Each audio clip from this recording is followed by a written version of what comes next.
Yeah, very good afternoon to all of you here. I know this is like the post-lunch session, the first session after lunch, so might get a little dragging or maybe a little slow, but we'll try to keep it as interesting as possible. The session title, as it reads, this is specifically on the Windows Azure platform, about the new launches or the new updates which have come up. So we'll talk a little bit about that, and in general to give you a perspective into the Microsoft's cloud world. I'm Saranya, and part of the developer platform evangelism group at Microsoft India, and that's my Twitter handle. So in case you want to reach out to me or our team, etc., you can always tweet us there. So let's start with a poll. I think that's the best way to get started. For the fact that how many of you have tried your hand at the Windows Azure platform? I think I should be asking the other way. How many of you are totally new to the Windows Azure platform? Okay. How many of you will be seeing the Azure platform or the website or the portal for the very first time here? Okay, right. So let's give kind of context a little bit. We'll try to level set all of us, and we'll see what this platform has to offer, what is available, etc. I'm trying to keep this presentation pretty short. Let's keep it for like 35-40 minutes, and then leave at least 10 to 15 minutes for Q&A, so that way we can get to answer some questions as well. So given that most of you are seeing this for the very first time, I think what I'm going to do right now is just go and open up the browser, and let's start with what is available. We'll come back to the PowerPoints a little later. So your one-stop shop, if you really, obviously you come to the session because you're interested in the Windows Azure platform, you kind of want to know what this platform has to offer. How does it evaluate to the other cloud providers which are there today? How can you compare, and not just on costs and feasibility perspective, but on, you know, on the technical side as well, what is there for it to offer? Is it a fair assumption? Are we all here to understand this, is what I presume. So let's start. The first one-stop shop to kind of understand the Windows Azure world is for all of you to go to windowsazure.com. So that's this. Can we have the projection, please? I think I'm just duplicating it. I think it might come. Yeah. So this is your one-stop site to land into, right? So why am I just showing a website at the beginning of the session? Primarily because Windows Azure platform was launched, say, PDC 2008. For all those few obviously cannot see this, but I have this tiny pin that you see here, just to prove the point that we were the lucky few to actually be there when the very first word Azure was launched to this world, which was in October or November 29th of 2008. And that time everything was managed on Excel sheets. You know, there was nothing, so to say, as these fancy platforms for us to work, website or the portal. We had to kind of envision that there's a data center and there are boxes out there, and we want to go and rent them out and, you know, put our workload there. That workload could want an IS, that workload could want any other kind of resources. I might want to be a system admin there. Oh, by the way, I don't want to do anything with respect to that. I just want to give my app and I want it to run. So there were all these options, and I want to just, you know, be as a developer front end to this, as opposed to a system administrator worrying about the hardware and its uptime, etc. So back then it was very raw. Honestly, it was very raw, and we've come a very long way over the last 4 to 5 years. And today we can actually come up and say that Windows Azure has enterprise-ready components and services that we can use. And in those lines, how many of us here are on Microsoft platform, meaning Microsoft.NET developers? Okay. Non-Microsoft developers? Okay, right. So one of the key value prop of Azure platform is that it is extremely open, interoperable. We have a lot of SDK. The entire source on .NET, on other platforms, are available on Git, and everything can be accessed through this site. So this is a very, very important site if you want to understand Windows Azure platform. So you can see that there is this pricing calculator which will help you to decide what will be the costing, estimation, etc. more inherently, you have this free trial, which is like a 3 months completely non-spending free trial, which you can consume. They give you certain amount of hours to each of these components. We'll go into the details of what these components are and what we are here to see, but you can take advantage of that as well. And then there is these tools and resources and downloads and documentation. So if you go to the downloads, you will see that it has downloads for various platforms and various languages. So you have downloads for Mac, Linux, Windows, of course, the basic SDK. When I say the SDK, I mean that there is some developer tools for people to build for the Windows Azure platform out of your desktop. You might want an emulator or a simulator to try it out before you actually do the deployment. So you have all these developer enhancements which comes with it. So apart from that, you have very similar for Eclipse. So you have SDKs for PHP, Java, Python, Ruby, etc. So all of these, including .NET SDKs, are available on Git. You can actually go download and take a look at them today as well. So if you see, it's makes it so simple that you can just go and download whatever component that you want to start building, etc. So this was just to show you the portal, but let's step back and quickly maybe just go through 1 or 2 slides, and we'll then jump to what we can really see hands-on. So if you see the fundamental of Windows Azure platform, this really is a marketing slide, but I just wanted to put the slide to re-emphasize the fact that Azure platform flexible in the sense that you can consume services or components of your choice. What do I mean? There might be scenarios where you might want to have a hybrid cloud scenario, wherein you might have something where you want complete the black box in your hands, which means you want infrastructure as a service, or you want to handle into the VM. So you can go take that. And then you see there are certain components where you see, I don't want to do all these OS management, patch upgrades. I really just want that to maybe a web server or web app where I just want it to be definitely healthy to scale up and down. So I want to make it as platform as a service. I'm just giving you a rough example. So you can put those components as platform as a service. And then you say, hey, I need database as a service. I might need some authentication components. I might need some real-time components. I might need a STS. So things like that. So you can consume these independent services. All of these logically constitute to something called an operating system on the cloud.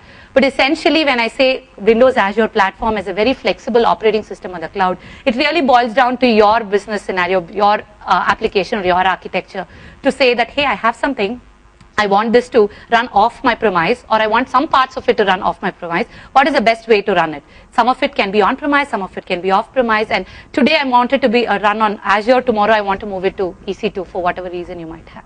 So I want this no lock-in, I want a very flexible platform. That's something which is there. Definitely open. We just saw really quickly that you have support for various languages, various platforms, etc. And at the rock bottom, if you want to understand the nuances and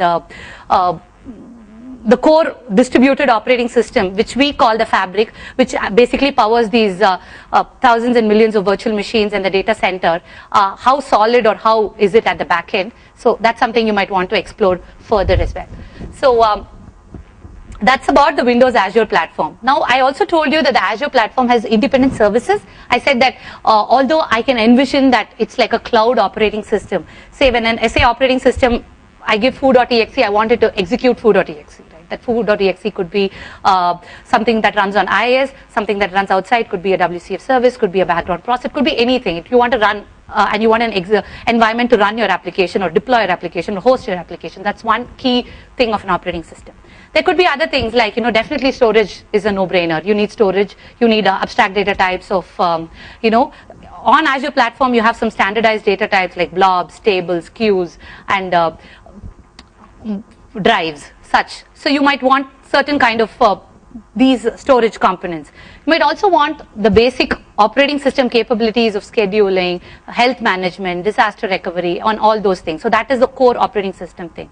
Finally, you also want some developer capabilities where could be a GUI, could be a command line, but gives you a developer handle or a access into the cloud operating system. So when I say that is really where we come, as we say, Microsoft's cloud computing platform. But essentially, if you say, and nobody told me that you can't see anything here.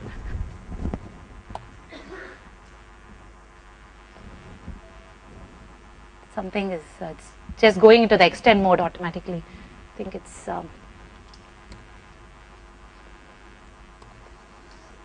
So let me to duplicate.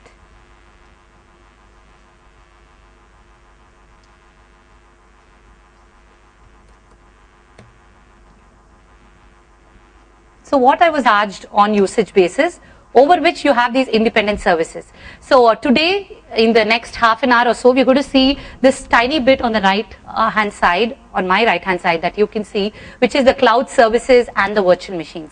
Apart from that, just to level set all of us, we do have other components and other services which are available, right?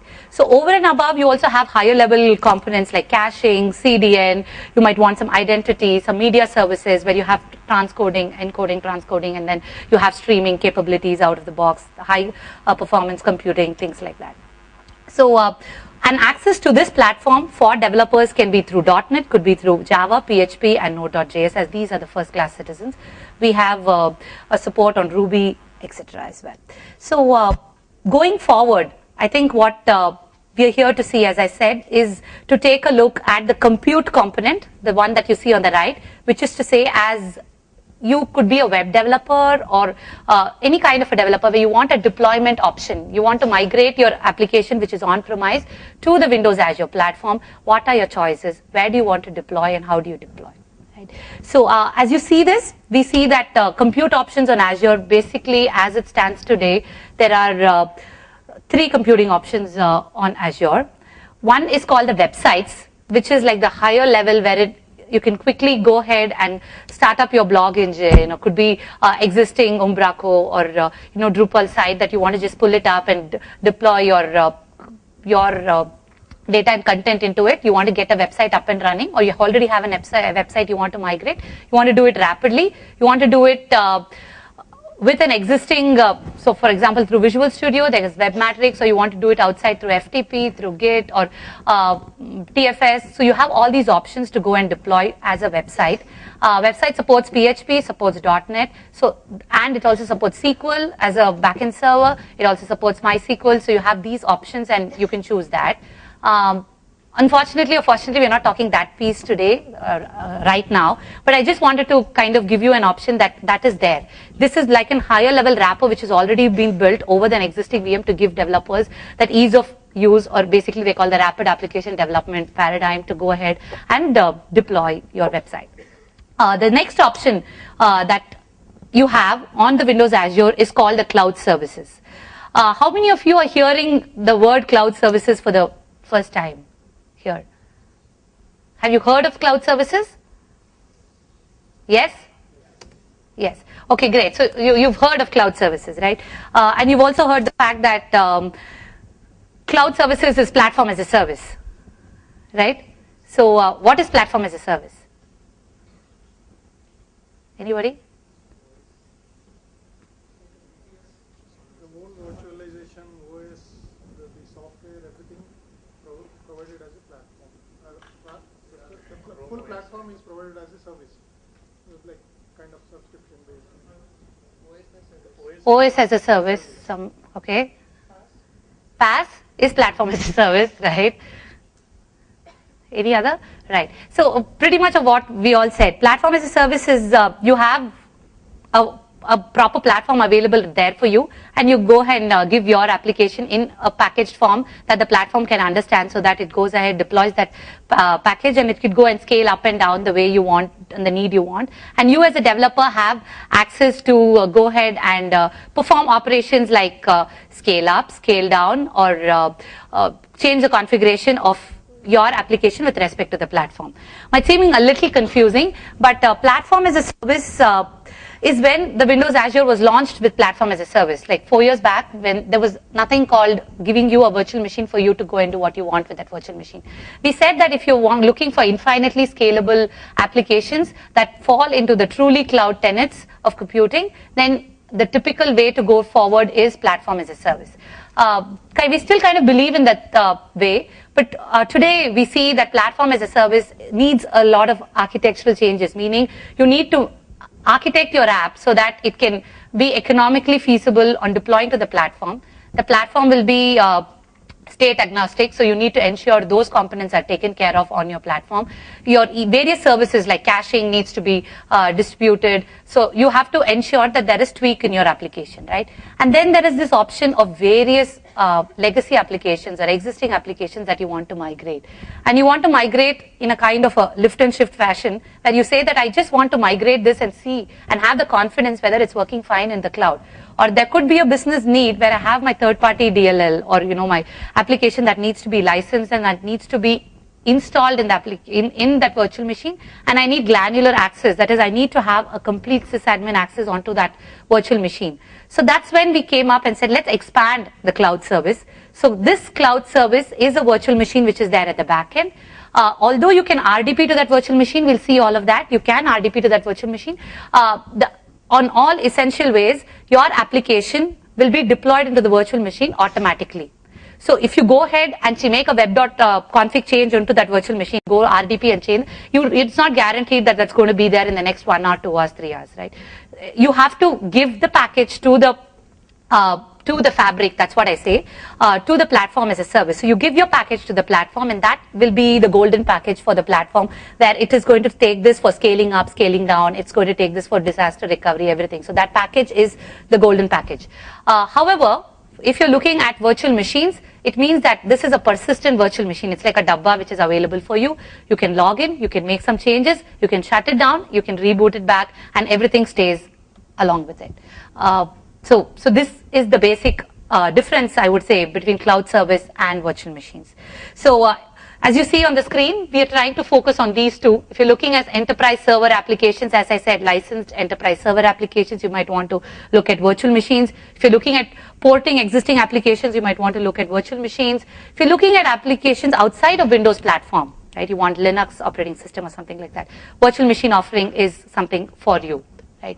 On the other hand, if you're concerned or more worried about creating an n-tier architecture which is scalable, all the tiers of this n-tier architecture are scalable independently, and you want it in a very automated fashion with advanced administration, which is an automated administration, etc., you can possibly, or you should possibly, choose the cloud services.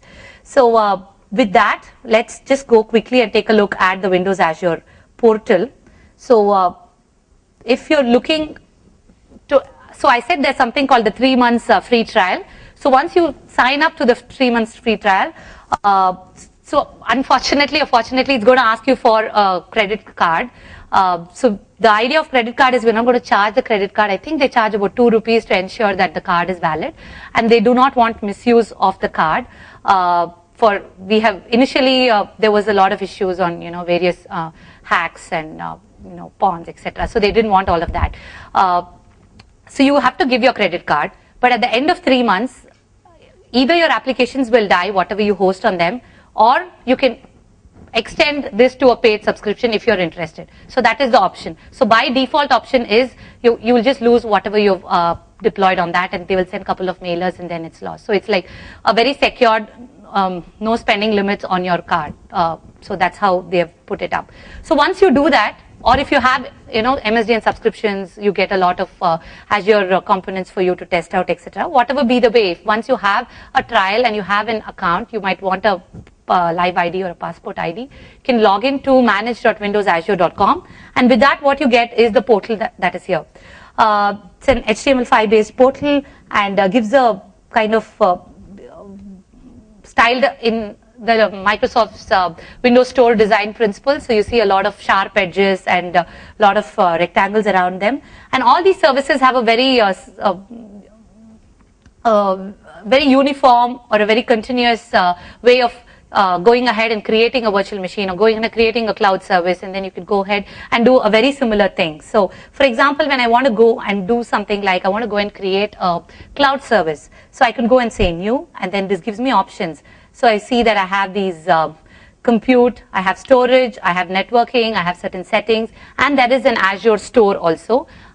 Fortunately, it's not there in India yet. So the store is available in United States, so we're not going to take a look at the store. But eventually it means that if you build your own component and you want to put it up, you can put data as a service, so you have huge amounts of data that you want to give it out as a feed to consumers and say you want to say first 10,000 transactions free, after that you want to get charged. You can set rules and you can put it up on the store. You have an app for a particular thing and then you want people to download the app, make it free, or you can make it charged on the store as well. So here we can go and say you have these options of website, virtual machines. There's another session going on mobile services, so that's a different discussion. So when I say cloud services, you see that I have this option of creating a cloud service. I could say create, and then I could go and give this a name. So I can say something like, this is Git's cloud service. It's going to say, is this a unique name? So I'm going to get this out. Then you can go and deploy it in a particular region. Currently you have about 8 regions which are available. We can choose, say, Southeast Asia. Then you would come up, when you log in, you will get something called a subscription. That is your single point of entry or single ID for all the services. So in my case, we have, say, I have 2 of these subscriptions. So I can choose one of them. And then I can go and say create a cloud service. So what is essentially happening here is that in the cloud services, we'll see that a new cloud service is just instantly created. But at this point, this is more like a cloudapp.net or a URL or a placeholder for you to go and deploy. So every time I create a cloud service, I get 2 environments for that URL. One is like the production, one is like the staging. You can go upload your application onto the production and then or the staging, and then you can just upgrade it, which is like a whip swap to the production or staging, vice versa. So at this point you will see that we have not have anything. So it says, do you want to upload a new one? There's a production and there's a staging as well. So one way to do is manually you can upload package files. So when I say upload here, it's going to ask me, give me 2 files, right? It's asking me for a configuration file and the package file. So if you have them, you can upload. But how do you get those configuration package file, right? So that's when the SDKs come into the play. So initially we said we have SDKs for Java, you have SDKs for .NET, etc. So once you download the SDKs and in your development environment, could be Eclipse or Visual Studio, you can go and build these and then you can package your application, then upload this application onto the cloud. How do we do that, right? So let's fire up Visual Studio really quickly and see how we can do that.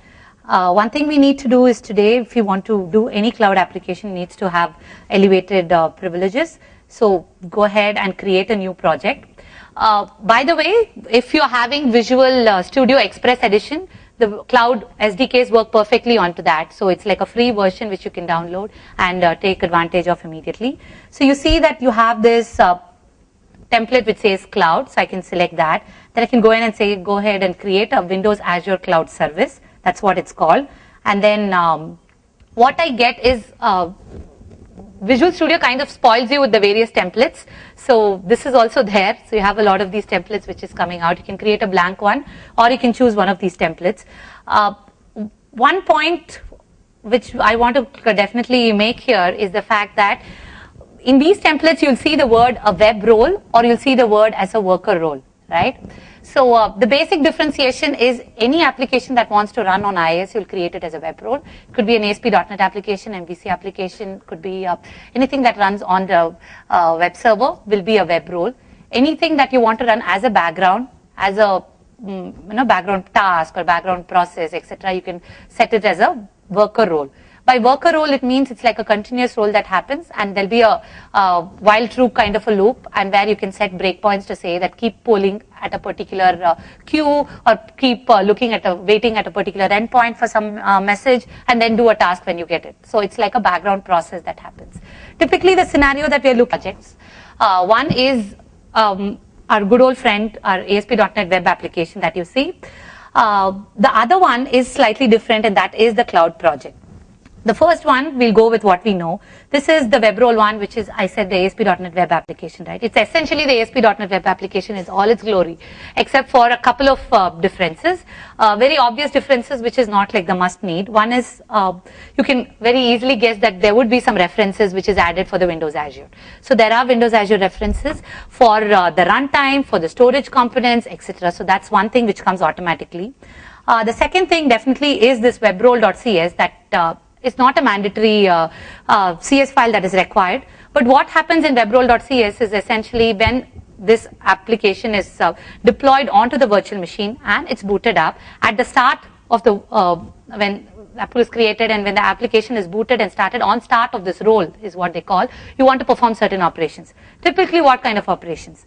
You might want to perform operations like you want to schedule some diagnostic logs, you want to collect performance monitors for every 5 minutes, you want to schedule these kind of things. So, you know, one part of any kind of cloud computing is only 50% of the work is done till you do migration, right? The remaining 50% is proactive monitoring, logging, scaling, and all those that come along with the package. So you might want to do certain of those tasks on the start of this project, or at least set the stage for that. You can do that in your webrole.cs. So the third thing, of course, is in your web.config, there are some trace listeners which have been automatically put up. So all these are not mandatory based on your need, what you need. If you're not using a storage component at all, if you're not using anything with related to the Windows Azure storage component that we just saw, you might not want to include that in your references. So these are not mandatory.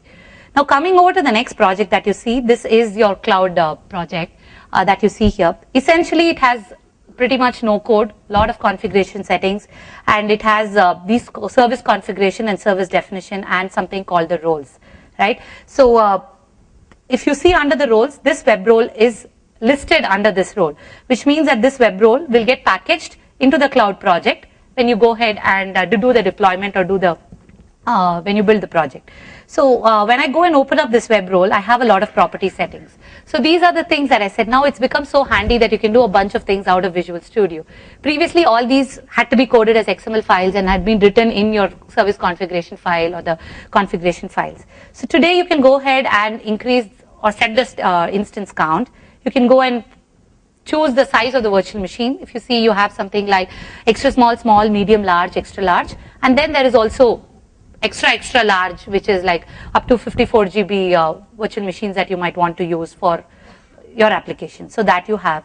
And then you also have connection strings that you want for a particular TCP connection, for a particular endpoint that you want to talk to, a particular storage component that you want to talk to. You can set all of them there.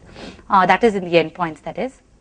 And then there is also some scratchpad storages. Certificates can be uploaded. Caching is a very inherent and which is not a very new feature, but it's a very powerful feature, because caching is something which is most important in all applications, right? And you don't want to pay for caching as a separate service. Although you have caching as a service, you don't want to pay for it, and you want it at extremely quick or very low latency, such that, so if you're having about say 5 virtual machines in your instance count, and you want to allocate say 10% of each of these virtual machines into a ring or a consolidated cache which can be used for your application, you can set those things here. Not going into details that, but you can enable caching, and then you can say I want to set this, or you might not want to set it, and you can play around with all of that.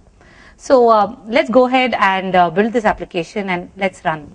So what essentially happens when I run this application is you'll see that there's something on the right hand side which says that it's a cloud emulator. So I'm going to open this up.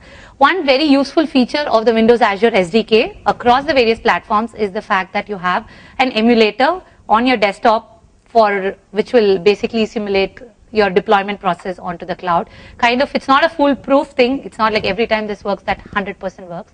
But many times we feel that this is really handy, and we can actually make the developer experience much easier and faster. So you see, I have this one web role which is coming. It's going to give me details of the web role. I can go and set certain logging levels here. Say I want verbose, I want only critical information being displayed, or I can essentially save these into my storage components and retrieve it outside Visual Studio. Can do things like that as well. So so this, if you see, is running on localhost as port 81. So that's the standard thing, and goes on from that onwards. So one thing is, this is like a file new hello world application that we saw. Let's just complete this process and see how do you go and publish this kind of an application into the Windows Azure world. So I can do something called right click and say publish here, and then I could choose a subscription that I have. So if you don't, you can just import the subscription down, then you can go and say next. This immediately pulls down the various services that are available. So in a minute you will see that the various cloud services which are available with my subscription ID. So if you remember, I created a cloud service on a particular subscription, and I've imported those subscription details on Visual Studio, and that basically shows me all the components here. So I can probably go and create one maybe. Something like this, and then I can go and say I want this in a particular region. I can go and say okay. This is another handy feature where if you've not created on your portal, you can go ahead and do it right outside Visual Studio. This is going to take time based on the internet connectivity, but essentially it will go and create a cloud service.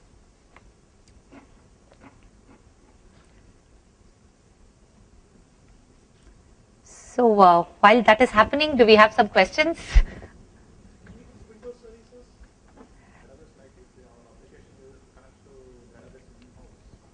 So how does database connection works, right? So yeah, that is a good point. So basically, we didn't talk about the database component on the Windows Azure, which is the SQL Azure database. That's called the SQL databases. So it's very similar to your SQL Server 2012, which is available on the cloud. On the portal, you'll see that there is this option for, so we have that here. So let's go back to the portal and right here and see that there is this database components which is available. If you want to use this database, then it is very straightforward because this is like your SQL Server. You can connect from Management Studio. It's like a connection string replacement. So all you have to do is change your existing connection string to the connection string which is available here, and then you can go ahead and connect to the cloud database. So that's the typical, if you're looking at migrating to a cloud service, and the way we see all the customers do is keep your application on-premise like how you see here. First, migrate your database and schema to the cloud if you want the database to reside on the cloud, and then go ahead and migrate your application to the cloud. So first step, your application on-premise will talk to the cloud database, then the application and the database will be on the cloud.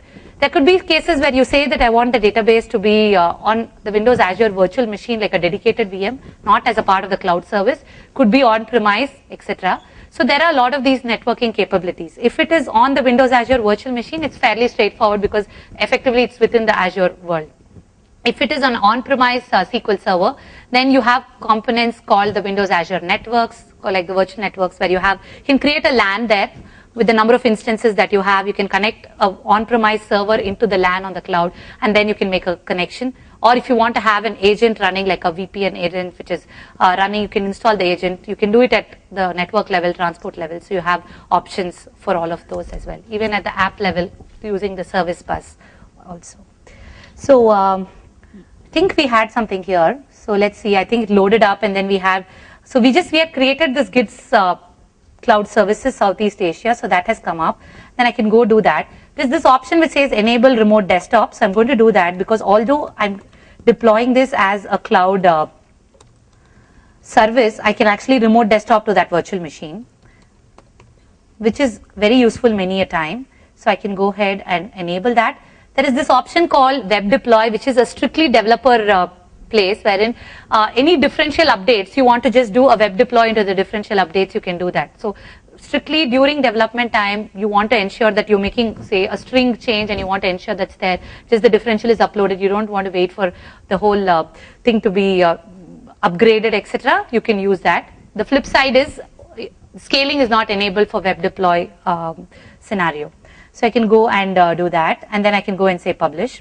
What happens here is Visual Studio gives you these handy tools like the activity log tracker, which will basically tell you what is the status of your deployment, whether they've actually successfully uploaded a certificate there to do a handshake. Well, essentially, the entire package is uploaded into the storage component on the cloud. The storage is called the blob, binary large object files. Each blob can be like up to 100 TB, so it's basically just a huge amount of bits available. So you can upload it to the blob, and from the blob, it was going to take that as the golden image, and is going to deploy into the various virtual machines that are that you want to deploy into. So if you're saying instance is 5 or 4 or 3, it will deploy into the so many virtual machines. So while that is happening, let's go back and do a quick check of what we just saw really, and then move forward to the next piece of the demos. So the first thing that we saw was cloud services. Definitely, we just saw like a hello world cloud service, and we saw the fact that the basic things of cloud services is complete automation, scale, and elasticity available for you. So if you want an elastic automation, you want to do automation of increasing the instance count, automatic elasticity, all those handles are available for you. So that is one key structure. We also said for a cloud service, the architecture to be modeled is kind of crucial. It's specifically for an entire architecture where you can envision a front end, where you can envision some business logic in the middleware, you can envision some database. Some of it can exist, need not exist, etc. But essentially, you can have these independent components scale up and down themselves. So the front ends essentially are the web roles. We'll see that once it gets deployed, we have deployed a web role. So if you RDP to the virtual machine where we just deployed, you'll see there's a web server installed. You'll see our application deployed onto that. So that's a web role. That web role can directly talk to the database, or that web role can talk to a backend worker role if required as well. So we saw these role types. And we also saw basically on Visual Studio, there are two files that are uploaded. One is called the configuration file. The other is called the package file, which is essentially your web application or whatever be that kind of an application. So this 10,000 foot view of what we just saw on the Windows Azure platform. At the rock bottom is your data center with all the virtual machines right there. And there's something called this Fabric controller, which is a very interesting piece of software if you want to go and read about it, because essentially that is the heart of this entire Windows Azure platform, right? So how do they provision, deprovision? How do they ensure we give you an SLA of 99.99% for a cloud service with 2 instances? So how is it that we're able to do that for you? So all those can be taken a look at.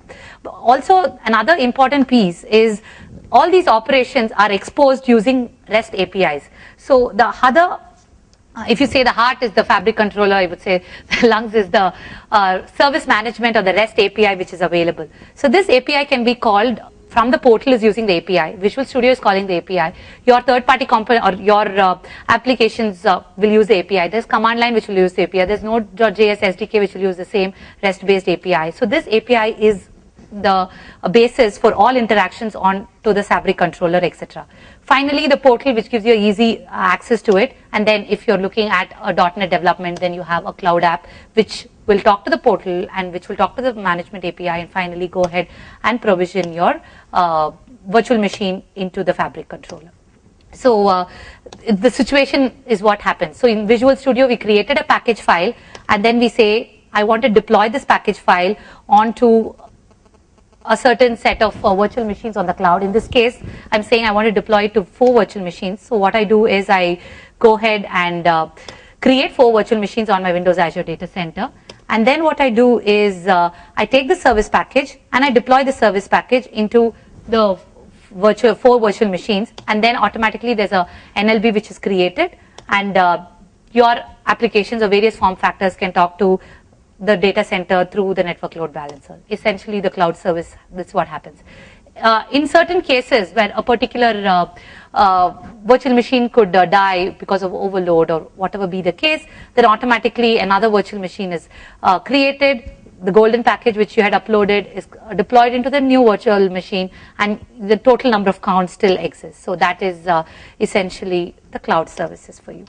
The next piece that we are trying to now take a look at is the virtual machine space. So let's start with the virtual machines. Just one quick question. Can we automate the deployment process? Definitely, you can automate the deployment process.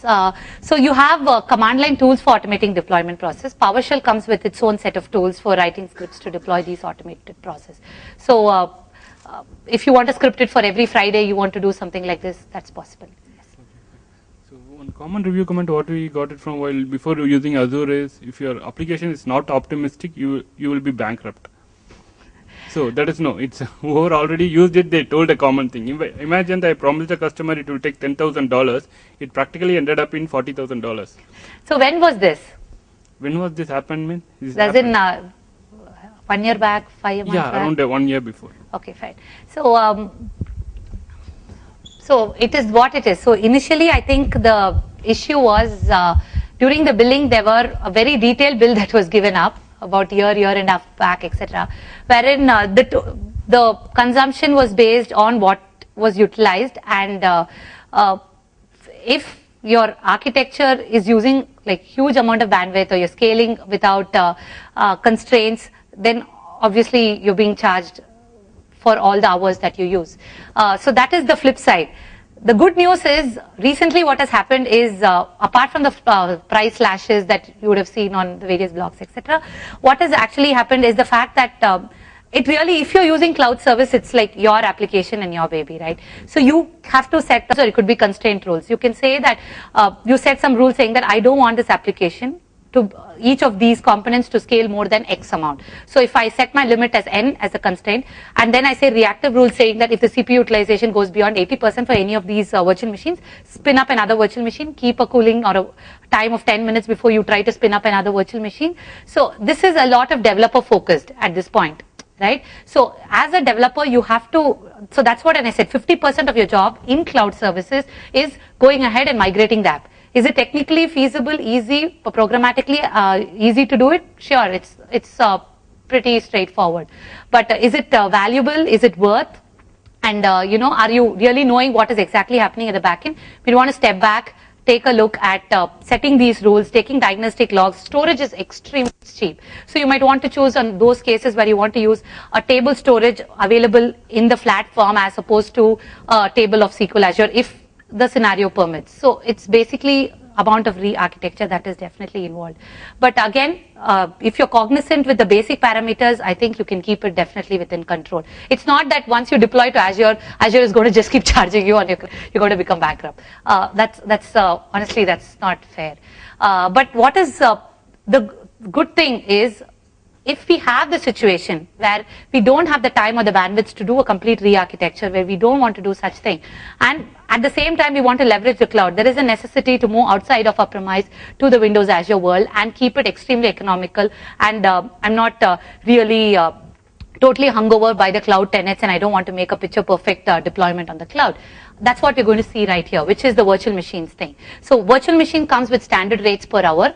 With the SLA, say a single virtual machine SLA, we give you at 99.9% SLA. Whereas for cloud services, it's like 2 instances will give you 99.99%. For a single instance, there is not an SLA. So that is the virtual machine. So that is like launched 3 weeks back. So that's where I was asking when this issue had happened really. So if you talk now, let's quickly move over to the virtual machines and see what that has in store for us. So as you see, exactly the way we created our cloud services, we can go ahead and create our virtual machines. So we can go do something like cloud, compute, and I can go to the compute, I can go to virtual machines, I can go to gallery.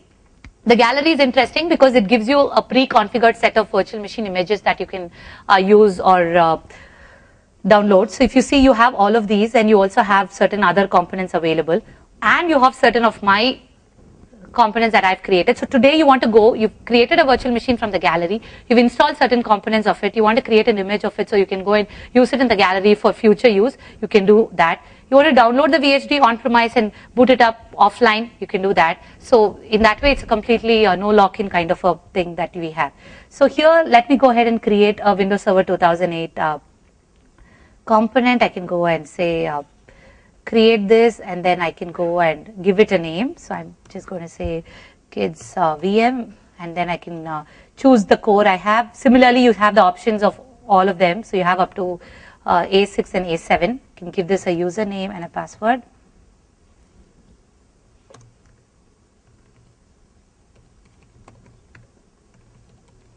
Like couple of steps, we can go ahead and create this. So this is interesting. So if you are creating a virtual machine and you want the platform to load balance across, you want to scale the virtual machines, right? So that's the whole purpose of the cloud.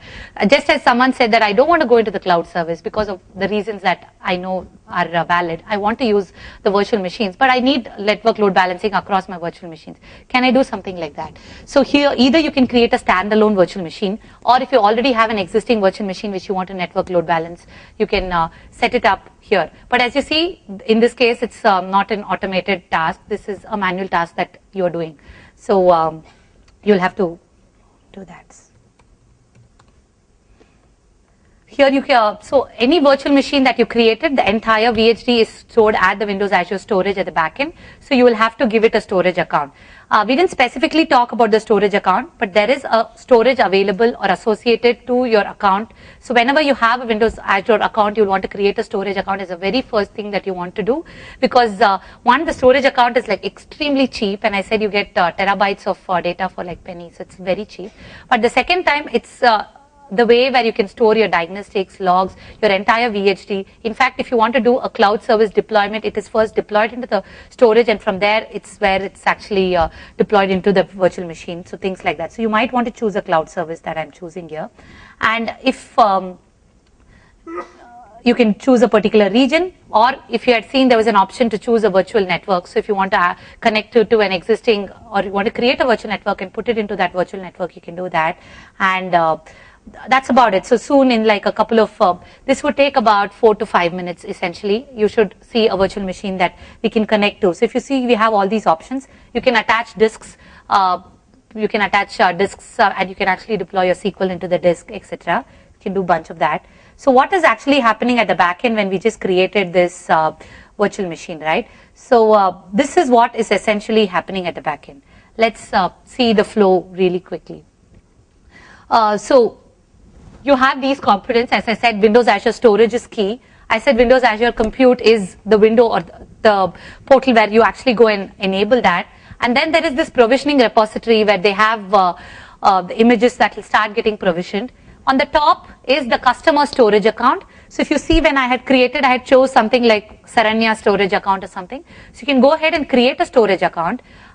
Just creating account, you're not charged. Only the data which is there in the account form, whichever is that data, is at charge. And as I said, this storage account is very flat and very huge amount of storage that you can store. So this storage account typically gives you 3 data structures for you to use. One is called the blobs, tables, and queues. For this, we'll be using the blobs. So that's that. Stock images are the images that are available on the gallery. Finally, the hypervisor is the virtual machine which will be actually booted up. So if you see what is happening, you say go ahead and add a server. We just gave it a host name and we gave it a password. And what essentially happened is the fact that it sent that to the compute, and this quickly went ahead and created your image there. Took that image into the provisioning repository to say that, hey, this is something it's not attended. We need to go ahead and use this image to boot up the virtual machine. Meanwhile, what is also happening is the fact that it's provisioning an OS disk. By default, you get an OS disk of 30 GB, and you can have a data disk which is provisioned. As I said, you can include extra disks which are available, but these two will be wired up as well. So then your virtual machine is created. You go ahead and create the cache components for it, and then your OS is created. Your data is also, data drives are created. Your ISOs have been installed, and you get a virtual machine that you can RDP. So this is what essentially is happening. Now on the portal, we can also see that this virtual machine that you just created is completely portable, in the sense that from Windows Azure, you can move it to other cloud providers, or you can move it on-premise. So you can basically download the VHD, and if you have an Hyper-V on-premise or wherever, you can just boot it out of that. Or if you want to create a VHD and then boot it out of Visual, out of the Windows Azure virtual machines, you can do that as well. So, so I think at the back end, it's going to go and set up the virtual machine. So we'll just go ahead and see a couple of things that are available. So what do you get as a benefit? What is a differentiating component of this for the other cloud providers which is there, right? I'm sure this question would have come if I had just kept my mouth shut eventually, because most of us ask this question. One very important differentiation is that when we guarantee persistency and high availability of your virtual machine, it means that every virtual machine that you create at the backend, there are actually 6 copies which are created, 3 within the same data center, and 3 of them being geo-replicated to another data center. What if the data center crashes, right? So, so that's what happens. And at any time, all the 3 are masters with acceptable latency which has been given in the SLA, which means that at any point, if the VM has to crash, then automatically the other backups will immediately take over, etc. So at this point, just wanted to highlight, there is a question, yes. Sorry? No, you don't need to enable. It comes by default. In fact, you wouldn't even know that it's happening. No, you don't have to specify that. Yes. No, in fact, this 6 is, I'm not even supposed to tell you, this is secret. So what is actually happening is that for you, you've deployed only one virtual machine. So all you're concerned is I've deployed one virtual machine and Microsoft is giving me 99.9% SLA uptime on that virtual machine.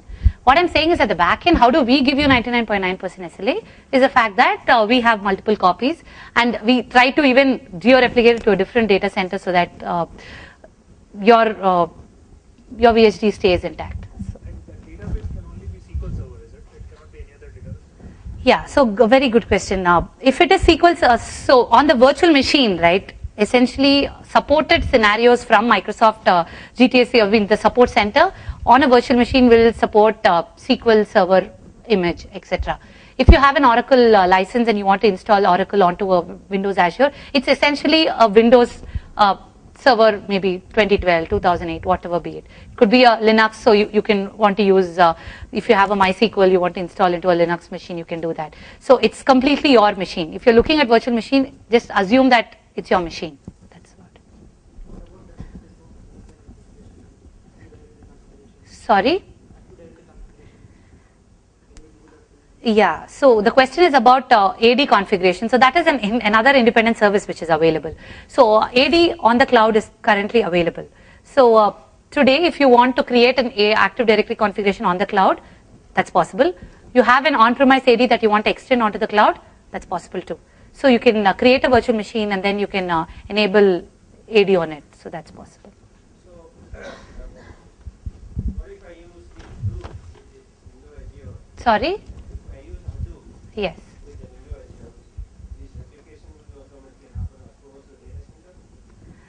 So I've not worked on Hadoop, so I'm not the right person to answer. But I do know that Hadoop on Windows Azure is a classic use case that is available. In fact, if you go to windowsazure.com site, there is a complete tutorial on getting Hadoop on Windows Azure, and this has been available for the last 8 months or even a year or above. So I presume.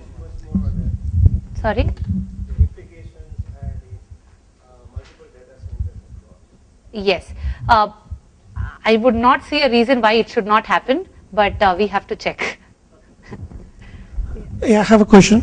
Yes. If the virtual machines are more beneficial, right? You're asking me? Yeah, if the virtual machines are more powerful than the cloud, the way we talked the web role and user role, would it be a cost benefit to use the virtual machine concept versus the cloud concept? Okay, so actually a very interesting question. Really totally depends upon your app. If you're looking at if you think you want to have the web server, the database, everything in a single machine because it saves cost or because your traffic is less and you want to do it on a virtual machine, sure, it will be definitely cheaper for you having a virtual machine. Because essentially a virtual machine is, cloud service is also a virtual machine, right? You can RDP, we'll see that you can RDP both to a cloud service and to a virtual machine. So at the back end and on the hypervisor, a VM is created. If you have complete control of the VM, you're calling it as a virtual machine. If the package is deploying and everything is automated on that VM, you call it a cloud service. Essentially, VM is the VM. So the costing with respect to a cloud service and a virtual machine is same. So if you take one virtual machine of say A6 configuration or extra large configuration, in both cases you'll be paying the same. Don't quote me that Saranya said that you'll pay the same. Why is there a difference? There will be slight differences based on, for example, you're taking a virtual machine with SQL install will be more. So those are the ways that goes by it. If you're taking a vanilla Windows Server 2008 R2 versus a cloud service will be comparable, things like that. However, on the other hand, if you're looking at a case wherein that's what, for greenfield applications that you want to build and you want to architect for cloud scale, for example, you're looking at next Twitter in the next 5 to 10 years and you want to create an application that will have a base for that. Sure, I think cloud service is the way to go because you're starting grounds up. If you're looking at migration, I said virtual machine will be the way to go. In terms of the costing, again, it depends on how you want to do. You want to use SQL databases, you'll have to work that out because SQL databases charge.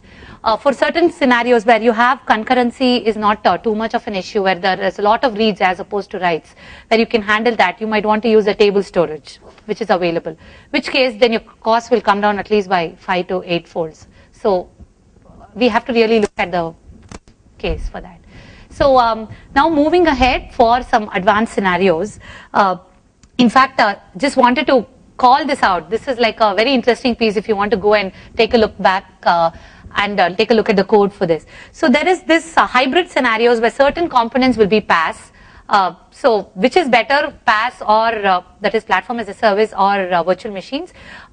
You might want to use both. For instance, for example, your web server can scale drastically high and low, and so you might want to use the web server and put it in the web role in the cloud service because you want that automation and you want to do that.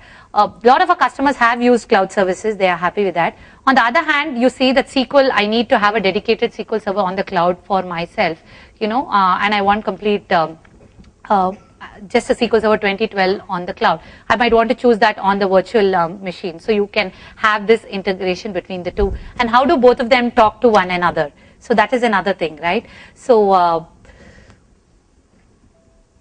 you can actually create virtual networks, as we said. We can do that between both of them. Or we can go ahead and create VPN, so you can install the agent on the virtual machine. So that virtual machine essentially could be a virtual machine on Azure, could be one on EC2, etc. But logically, it is like a VPN which is running on that virtual machine of that operating system, and that should be able to tunnel through and make a connectivity to your cloud service. So with this, kind of come to the end of the session. Let's see if we have our virtual machine which has been deployed. And if it has indeed been deployed. So you see here the activity log, the cloud service which we just created. It says that the instance has been completed and this is where it is. So you can go to this URL and should be able to. So I think it's taking its own. So you see that these are coming up. Anyway, so on the other hand, for the virtual machines, we just created this virtual machine, which is GIDS VM. So we can go into this virtual machine. We've not seen a lot of things that you can possibly do. If you see that I can automatically change the size of the virtual machine without bringing it down. I can create endpoints so that there could be, in this case, PowerShell and remote desktop are accessing it. I might want certain other ports to be enabled. Monitoring is enabled right outside of the box. So if you want to see what is the usage, CPU utilization for the last one day or 4 weeks, etc., you can enable that here and you can see it real time, which is coming. In fact, from Visual Studio also you can do all of that. So from Visual Studio on the Server Explorer, today you have the option. So on the Windows Azure, you see that we have all the Azure compute components listed here, so you can monitor them outside of Visual Studio. You can stop a service. You can do some operations outside Visual Studio as well. So yeah, so that is that. Finally, just concluding this, I think we did a couple of Q&As as well. Just RDPing to that virtual machine just to show you that just created a virtual machine. In fact, the same cloud service or this can access with same ease. So I'm going to give it a username and the password, which we just entered when we created the virtual machine. And then you'll see that, think if we created a Windows Server 2008 R2 version, and that should be available for you. So any questions, we can take it offline. Going to be around as well. So let's just see this virtual machine and let's close it and move on to the other sessions. .com is the place to start, and yeah, you can tweet us or tweet me at SHARAN779, or there is the MSDN India handle.